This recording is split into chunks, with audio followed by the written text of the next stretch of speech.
오늘은 이제 드디어 3장으로 넘어왔습니다. 누가복음 3장의 말씀을 같이 나누는데요. 이 누가복음 강해 설교로는 7번째입니다.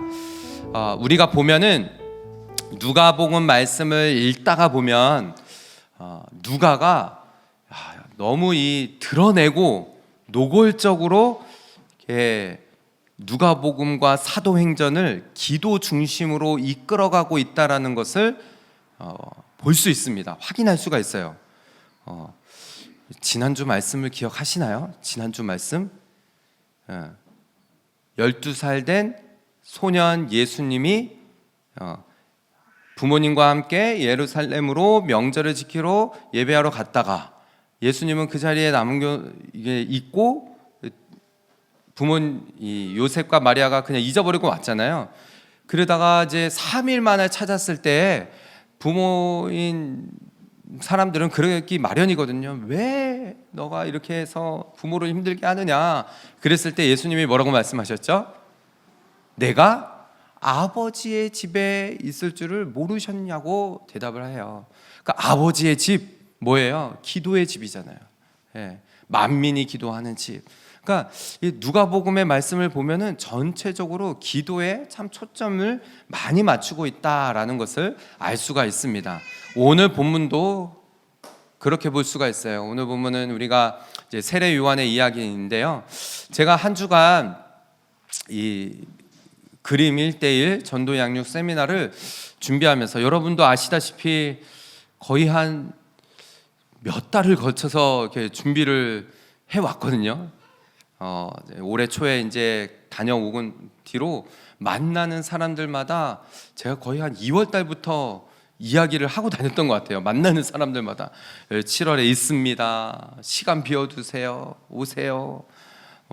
만나는 분들마다 이야기를 했더니 저희 교회를 오버플로잉 처치는 그림 1:1 하는 교회 이렇게 인식이 되어져 있더라고요.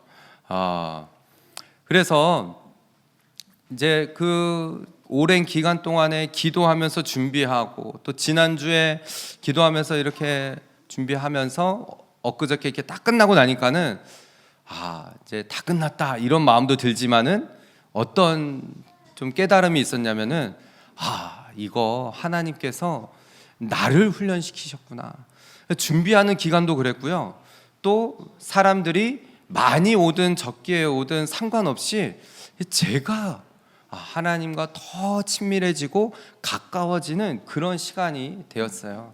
그러면서 하나님께서 주신 마음이 권영태 목사 항상 기도의 자리를 준비해 놔라.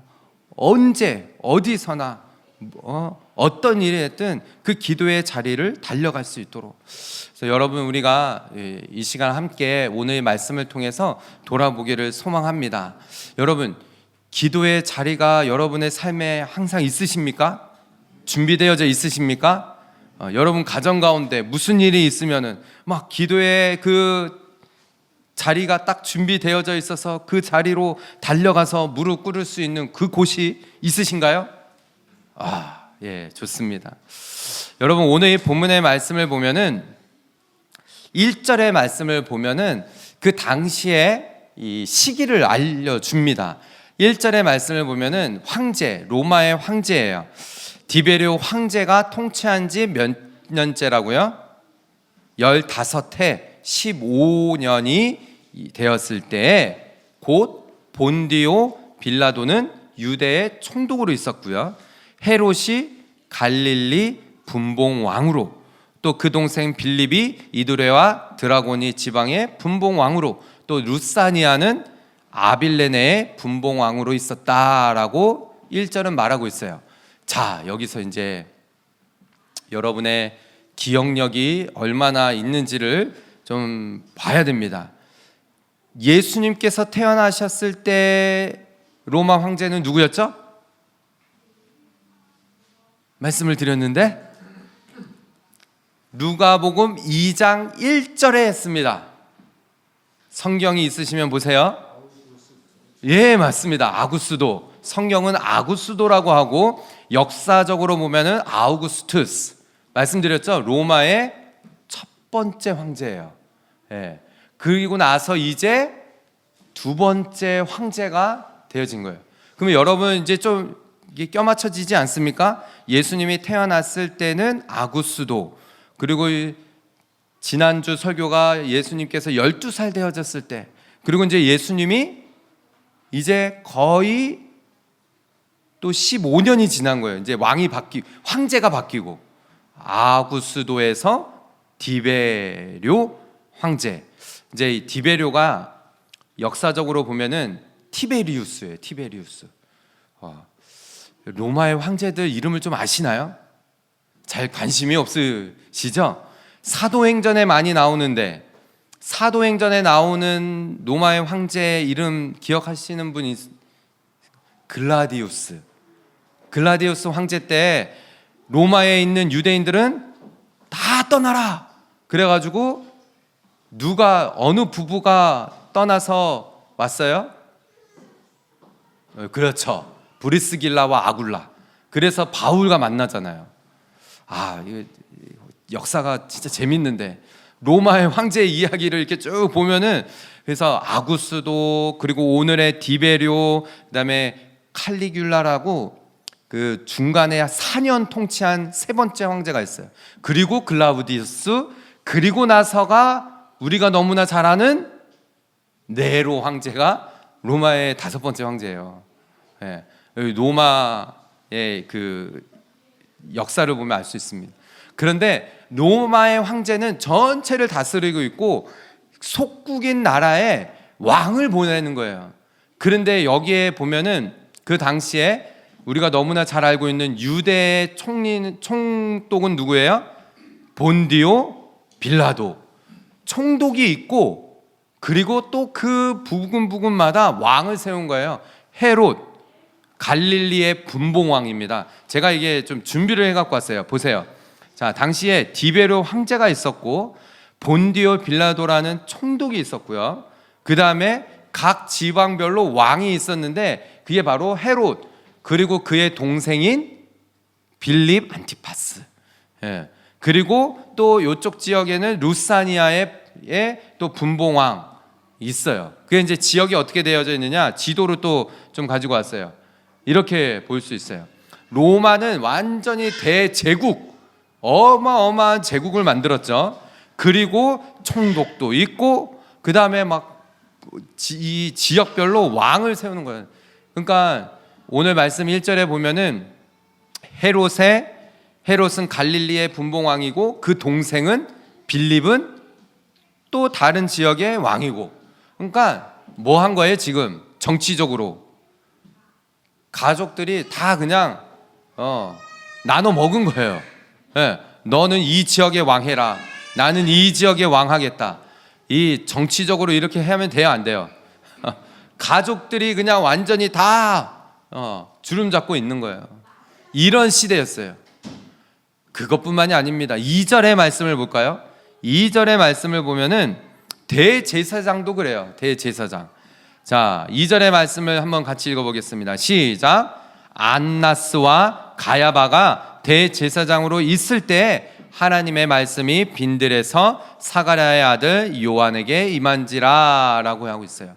자, 대제사장들은 유대인들의 종교적인 그런 이 위에 위치한 사람들이죠. 근데 이들도 별다른 게 없어요. 자, 이렇게 한번 앞에서 그런 것처럼 또 준비해 갖고 왔어요. 넘기시면은 안나스와 가야바가 나오는데, 안나스와 가야바는 어떤 관계일까요? 예, 가야바의 장인이 안나스예요. 이제 사도행전에 보면 알 수 있습니다. 안나스는 나이가 이제 많이 들었어요. 대제사장으로 물러날 때가 됐는데 여전히 물러나 놓고 가야바를 세워놓고 뒤에서 자기는 이 실세인 거예요.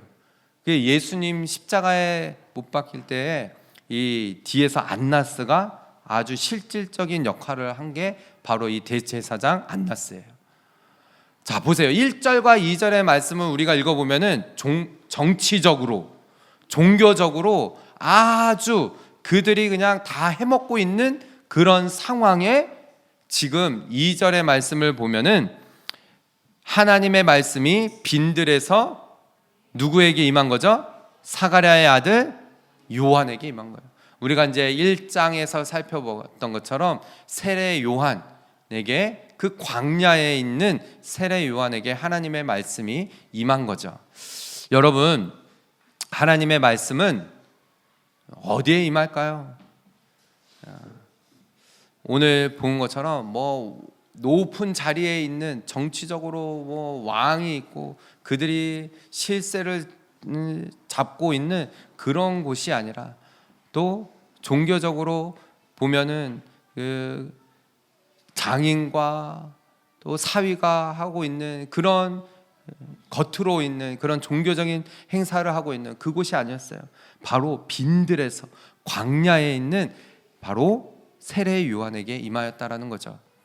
우리가 오늘 이 말씀을 통해서요, 함께 살펴보려고 하는 것은, 과연 우리가 기도의 자리, 하나님께서 우리에게, 우리의 이런 막막한 정치적으로나 종교적으로 있는 이 희망이 보이지 않는 이런 세대 가운데 하나님께서는 우리가 기도의 자리를 어떻게 준비하기를 원하시는지를 우리가 함께 살펴보려고 합니다. 자, 보십시오. 3절의 말씀을 보시면은 요한이 요단강 부근 각처에 와서 제사함을 받게 하는 회개의 세례를 전파하고 있어요. 자, 여러분, 앞에서 왕의 이야기가 나왔어요. 또 대제사장의 이름이 거론이 되어졌습니다. 그리고 세례 요한은 이 신약에 있어서, 구약과 신약에 있어서 여러분 기억하시나요? 이 중간에 침묵기가 몇 년이라고 그랬죠? 400년. 그러니까 세례 요한은 어떻게 보면 좋느냐? 마지막 선지자라고 보면 돼요. 400년 동안 침묵했던 시대 가운데 세례 요한이 이 마지막 선지자로 떠오르는 거죠. 자, 보세요. 이 말씀이 누가복음 3장 1절, 2절, 3절에 왕 이야기가 나왔어요. 대제사장의 이름이 나왔어요. 그 다음에 이제 마지막 선지자인 세례 요한이 나왔어요. 누가 떠오르죠? 예수 그리스도. 여러분, 그리스도라는 뜻은 어떤 직분을 말하느냐? 세 가지의 직분을 말하는 거예요. 바로 왕이시며, 대제사장이시며, 선지자이신 직분을 통틀어 말할 때 그리스도라고 합니다. 예수님이 이 땅에 오시는 것을 암시하듯이 누가복음 3장은 1절, 2절, 3절을 통해서 왕의 이름을 쭉 나열하고, 2절에서는 대제사장, 이제 세례 요한을 이야기를 하면서 이제 곧 오실 그 예수 그리스도, 그 이야기를 지금 밑바닥에 쫙 깔아놓고 있는 거예요. 재미나지 않습니까? 저만 재미나나요? 말씀을 읽으면서 야, 저만 재미있는 것 같아요. 야, 이걸 막 제가 찾으면서도 야, 정말 예수님이 요 구절에서도 막 나오는구나. 예수님이 진정한 왕이시구나. 예수님이 대제사장의 직분을 가지고 이 땅에 오셨구나. 이게 막 보여지는 거예요. 여러분, 4절과 5절의 말씀을 읽어보면요, 이거는 예비된 말씀이었어요. 자, 4절 말씀을 보면 선지자 이사야의 책에 쓴 바, 광야에서 뭐라고요? 외치는 자의 소리가 있어 이르되 너희는 주의 길을 예비하라, 준비하라, 그의 오실 길을 곧게 하라 라고 했어요. 자, 이게 이사야서 몇 장이었을까요? 40장이에요. 40장. 이사야서 40장. 이사야 선지자가 그 구약 시대 때 하나님께로부터 받은 말씀, 너는 주의 길을 예비하라. 이게 이제 이사야 선지자의 글에서 나온 말씀이죠. 모든 골짜기가 메어지고 모든 산과 작은 산이 낮아지고 또 굽은 것은 곧아지고 허방 길이 평탄하여 질 것이요 라고 그렇게 예언을 했던 말씀입니다. 이게 도대체 무슨 뜻일까요? 군대를 다녀오신 분은 알 수 있습니다. 아침에 아이들에게 설교를 하는데요, 이 말씀을 이렇게 하는데 그냥 이렇게 원고에는 준비를 안 됐는데 제가 이렇게 한번 설교를 하니까는 이게 떠오르더라고요. 자연스럽게. 여러분 군대에 있을 때 사단장이 한번 뜬다. 그거 어떻게 될까요? 힘들어요. 예. 군대를 다녀오신 분들은 아시는데 뭐 3스타가 우리 부대에 온다. 그러면 어떻게 될까요? 난리가 납니다. 예. 제가 군대에 있을 때 그때 당시에 국무총리가 김종필 분이셨어요. 저희 부대로 오신다는 거예요. 난리가 났어요. 헬기장을 만들었습니다. 헬기장을 막 길을 닦고 막 들어오는 길을 막 진짜 막 닦는 거예요. 어디 여기 산 여기 위에다가 헬기장을 만들었어요. 그리고 그 당시에 뭐가 유행이었냐면요. 그 DDR이라고 그 이제 막 이렇게 화면을 보면서 막 이렇게 막 발로 이렇게 하면서 거기 오락실을 부대 안에다가 만들었어요. 야, 대단하다. 그거를 무려 몇 주 만에. 여러분 뭐 사당장, 뭐 3스타, 뭐 국무총리가 와도 막 길을 닦아요. 헬기장을 만들고. 지금 그걸 말해요. 그 당시에 왕이 어느 동네를 온다라고 하면은 거기에 먼저 선발대가 나가는 거예요. 선발대가 나가서 어떤 일을 하느냐? 골짜기 움푹 파인데, 여러분 마차가 지나갈 때 막 움푹 파이고 뭐가 이렇게 있으면 어떻게 할까요? 막 왕이 이렇게 타고 가다가 막 이렇게 되면 어떻게 돼요? 그러니까 미리 선발대가 가가지고 막 메꾸는 거예요. 막 메꾸고 뭐 어디 이렇게 좀 울퉁불퉁 튀어나온 거 있으면 평탄화 작업을 쫙 해놓고 뭐 험한 길이 있으면 거기를 하고 좁은 길이 있으면은 지금 그 말씀인 거예요. 근데 여러분 이게 어떤 거를 말해주느냐? 바로 우리 마음을 말해줘요. 우리 마음. 골짜기는 낙심하고 절망하고 상처받은 그 우리 마음에 얼마나 그런 상처들이 많아요. 움푹 패인, 그죠? 막 치유되어지지 않는 너무나 큰 상처, 그냥 막 얼마나 그냥 푹 파여져 있는지 골짜기 같아. 근데 그거를 나 같은 사람이 기도하면은 하나님 들으시겠어? 막 너무나 상처가 많으니까는 그런 골짜기를 믿음으로 메우라는 거예요. 준비하라는 거죠. 여러분 이 말씀은 우리가 기도의 자리를 항상 준비하기 위해서 기도의 자리를 준비하기 위해서 우리는 장애물을 제거해야 된다는 거예요. 이런 장애물을 높은 산이든 모든 산이든 낮은 산이든 할 거 없이 이건 뭘 말해줄까요? 교만이에요. 고집. 얼마나 그 고집과 교만이 높은지 누구도 이 불퉁 이렇게 튀어나온 거를 깎아내지 못해. 그거를 평탄화시키라는 거예요. 깎아내리는 거예요. 너무 높아져서 내 자아가 높아질 대로 높아졌어요. 아무리 두들겨도 아무리 찍어도 깨어지지 않는 그런 교만함을 깎아버리라는 거예요. 마치 교만의 산을 깎아내듯이 내 뜻대로 하려고 하는 것들, 내 마음대로 하려고 하는 그런 것을 깎으라는 거죠. 기도의 자리에 나아가기 위해서는 그렇게 준비되어져야 한다라는 거예요. 굽은 것 뭐예요? 거짓, 위선, 삐뚤어진 마음. 누가 옆에서 말하면요 이미 마음이 삐뚤어져 있어. 네. 하나님 앞에서도 솔직하지 못하고 가면을 마치 쓴 것처럼 그렇게 있는 거예요. 마음이 삐뚤어져 버려서 그 굽은 것을 똑바로 굽은 것을 피라는 거예요. 마지막으로 험한 길, 거칠고 사나운 성품, 원망하고 불평하고. 여러분 우리가 얼마나 이 거친 마음이 있는지 누가 옆에서만 이렇게 찔러도 어떻게 해요? 요즘은 그냥 화를 그냥 확, 그죠? 안 그러신가요? 안 그러시죠? 저희는 저희 성도들은 안 그러시죠? 그러니까 이 험한 길과 같은 우리의 마음을 그렇게 쫙 평탄하게 해라는 것이에요. 여러분이 기도의 자리, 기도의 그 길을 막는 장애물이 있습니까? 왕이 지나가려면, 왕이신 예수님이 우리의 기도의 자리에 나오시려면 이거를 준비시켜 놔야 돼요. 이게 준비되어져 있지 않으면 기도의 그 자리에 우리 주님이 오실 수 없다라는 거예요.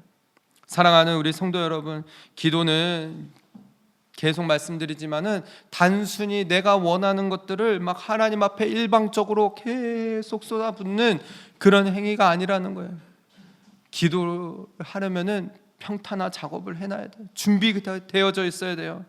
내 마음에 교만한 그 산든 우뚝우뚝 솟아있는 거, 마음의 상처의 그 골짜기를, 위선에 구불구불해져 있는 그 길을 올바로 해야 한다라는 것이죠.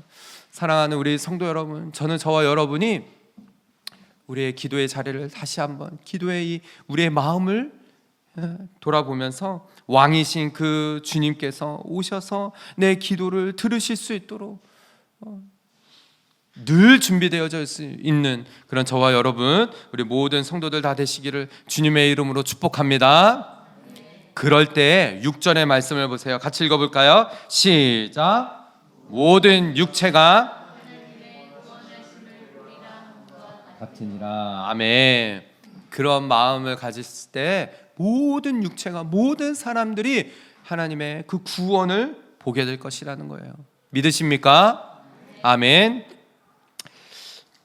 다음은 7절의 말씀으로 보면은 왜 앞에 부분에 왕의 이야기를 하고 대제사장의 이름을 왜 누가가 기록을 했을까? 왜 이것을 거론했을까? 우리가 생각해 볼 수 있어요. 그것은 여러분, 이 당시에 종교 지도자들이 그냥 형식적인 그런 모습뿐이었다라는 거예요. 안나스 대제사장, 가야바와 같은 바리새인들, 사두개인들, 종교 지도자들은 자기들은 아무런 죄가 없다라는 거예요. 그러면서 그런 병든 자들을 바라보면서 저들의 죄 때문에 저렇게 됐다라고 비판하고 판단하는 그런 일들이 많았다는 거죠. 이제 요한이 빈들에서, 그 광야에서 외칩니다. 요한이 세례를 받으러 나오는 무리에게 이렇게 말을 하죠. 여러분 생각을 해보세요. 상상을 한번 해보시길 바랍니다. 지금 세례 요한이 어디에 있어요? 빈들, 광야예요. 아무도 없는 그런 곳에서 막 외치고 있는 거예요. 주의 길을 준비해라, 막 이렇게 외치고 있는데, 저도 한번 상상을 해봤어요. 여러분, 아무도 없는데 외치면 누가 듣겠어요? 그죠? 그런데 누군가가 그 길을 지나가다가 한 명이 들은 거예요. 와, 그러다가 한두 명, 세네 명, 소문이 퍼지겠죠? 한 사람, 두 사람, 저 말씀이 막 찌르는 거예요. 나를. 앞에서 본 것처럼 그 골짜기와 같은 내 마음을 평탄케 해주고, 그 높아진 그 교만의 그 산들이 막 무너지는 것들을 지나가는 사람들이 하나씩 듣고 소문이 퍼져가면서 모여들기 시작을 하는 거예요. 광야에서 빈들에 있는 그 세례 요한을 찾아오는 거예요. 그런 사람들에게 세례 요한이 어떤 마음일까요? 제가 세례 요한의 입장이 돼봤어요. 여러분, 제가 이제 교회를 개척할 때 그런 마음이었거든요. 아무도 없는 이 파파토에토의 오타후 이 지역이 마치 광야 같은 거예요. 빈들. 여기에서 한국어로 막 외친다라고 해서 누가 들을까? 한두 명이 듣고 찾아왔을 때 제 마음이 너무 감사한 거예요. 여러분 감사하지 않겠어요? 저는 아직도 기억이 나요. 막 오늘도 잠깐 얘기했지만은, 여러분 오늘 같은 날 학교 강당에서 예배 드렸어 봐요. 여러분들 정말 아마 우리 이제 그때 계셨던 분들은 아실 거예요. 발이 그냥 거기는 난방이 안 되고 막 손이 시려가지고 예배가 안 돼요. 너무 추워가지고. 거기에서 막 그 교회를 시작할 때 저 끝에서 한 분이 이렇게 걸어 들어와서 딱 앉아 되어지면은 얼마나 감사한지 모르는 거예요. 그런 분들에게 어떤 말씀을 전하는 게 옳을까요? 축복의 말을 하고 막 이 좋은 말씀들을 선포하는 게 그들도 듣기 좋잖아요. 그죠? 그런데 오늘 이 광야에서 외치는 세례 요한의 말씀을 보면요, 기가 막힙니다. 보실까요? 7절의 말씀, 무리에게 말하는데 부르는 것부터가 틀려요. 뭐라고 불러요? 이 독사의 자식들아 라고 부르는 거예요. 누가 너희에게 일러 장차 올 진노를 피하라 하더냐라는 거예요. 와, 세례 요한 이 심장이 강심장, 간은 부었어. 이렇게 한 사람 찾아오면은 막 잘해줘야죠. 막 그런데 부르는 것부터가 틀려. 이 독사의 자식들아 막 이러는 거예요. 세례 요한 이러면 안 됩니다. 막 제가 말씀을 준비하면서도 세례 요한 어떻게 막 이러는 거예요. 여러분 생각해 보세요. 공영태 목사가 막 이렇게 왔는데 여러분이 독사에 이렇게 하면은 여러분들 가만히 있으시겠어요? 그런데 세례 요한이 거침없이 막 쏟아놓는 거예요. 8절의 말씀을 보세요. 그러므로 회개에 합당한 열매를 맺고 속으로 아브라함이 우리 조상이라 말하지 말라라는 거예요. 찾아온 무리들을 향하여서 너희들 합당한 열매를, 회개에 합당한 열매를 맺고 너희들 스스로 아브라함의 조상, 우리 조상은 아브라함이다 라고 말하지 말라는 거예요. 그러면서 하는 말이 하나님이 능히 이 돌들로도 아브라함 자손이 되게 하시리라 라고 말해요. 오죽했으면. 그들 가운데에서는 자신들이 아브라함의 조상이라는 이런 프라이어리티가 있었어요.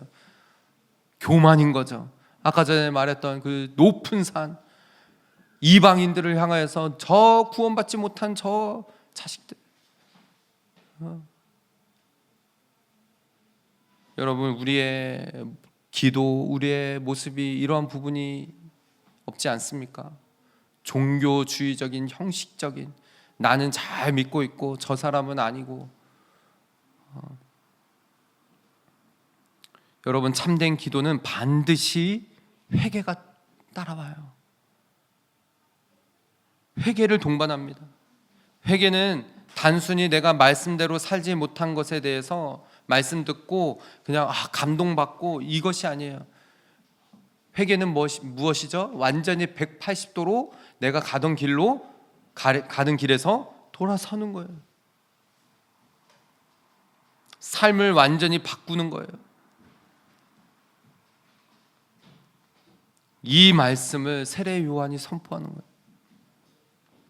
9절의 말씀을 보십시오. 이미 도끼가 나무 뿌리에 놓여 있으니 이미 심판은 시작되어졌다는 거예요.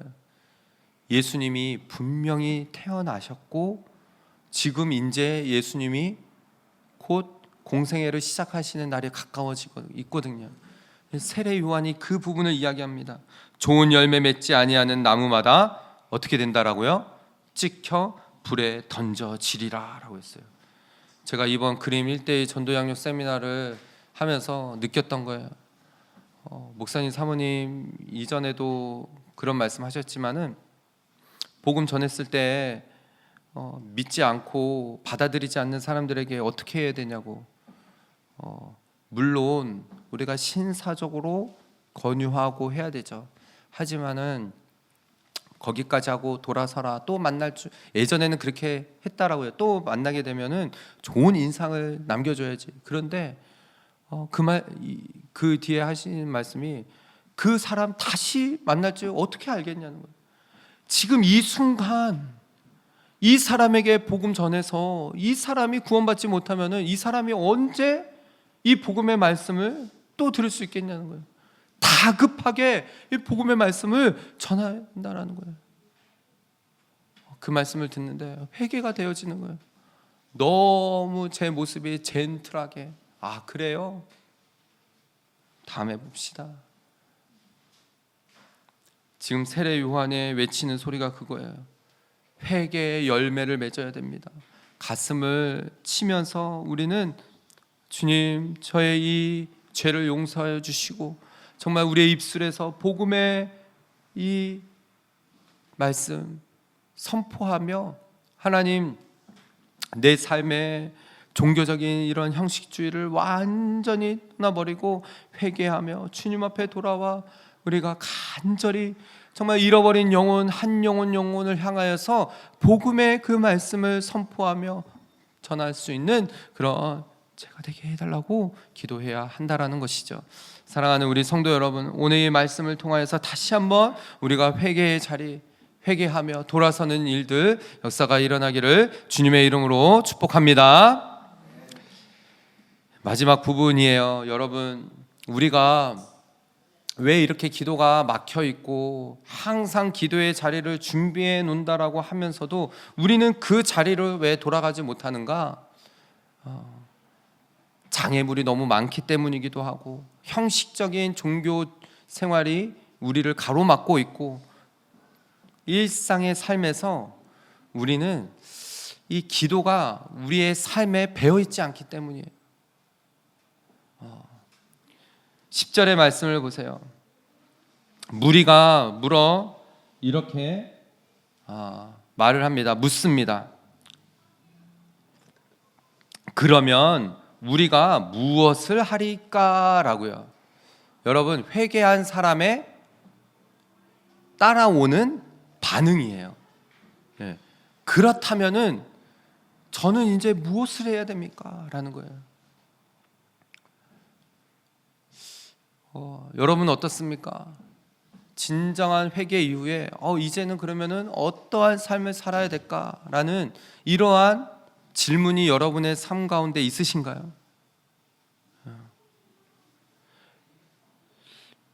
요한은, 이 세례 요한은 이렇게 말하지 않았어요. 너희들 그 무리들이 막 와가지고 우리가 이제 무엇을 해야 됩니까? 무엇을 해야 될까요? 했을 때 자, 금식하면서 기도하십시오. 뭐 이렇게 얘기하지 않았어요. 어떻게 이야기를 하죠? 11절에 대답하여 이르되, 같이 읽어볼까요? 시작. 있는 자는 옷 없는 자에게 나눠줄 것이요 먹을 것이 있는 자도 그렇게 할 것이니라 하고 라고 했어요. 이게 무슨 뜻일까요? 막 무리들이 광야에 막 왔어요. 광야에 와가지고 세례 요한의 세례를 막 받으면서 종교주의자들, 형식적인 그런 사람들이 왜 세례 요한의 세례를 받았냐면은 그 당시에는 세례 받으면은 이게 뭔가 이렇게 구원이 오고, 우리도 그렇잖아요. 세례 받으면은 구원받은 사람 이렇게 생각을 하잖아요. 이렇게 인식이 되어져 버린 거예요. 지금 세례 요한은 무엇을 말하느냐? 너의 삶에서 회개했다면 너의 삶에서 변화가 일어나야 된다는 거예요. 옷이 두 벌 있는 자는 옷이 없는 자에게 나눠주고 먹을 것이 있는 자는 먹을 것이 없는 자에게 나눠주라는 거예요. 일반 무리에게는 탐욕을 버려버리고 이웃을 사랑하라라는 이 말을 하는 것이었죠. 12절의 말씀을 보세요. 세리들도 나왔습니다. 당시에 로마에 빌붙어가지고 착취하는 그들의 민족까지도, 자기 민족의 사람들까지도 세금을 걷어들이는데 더 걷어들이는 거예요. 걷으라고 하는 거에 더 걷어서 이익을 챙기는 그런 세리들, 그들이 세례를 받고자 하여 나오면서 또 묻는 거죠. 선생이여, 우리는 무엇을 하리까? 세례 요한이 대답합니다. 부과된 것 외에는 거두지 말라라고요. 세례 역시 너희들의 삶에서 잘못된 부분들을 회개하고 돌이키라라고 말하는 거예요.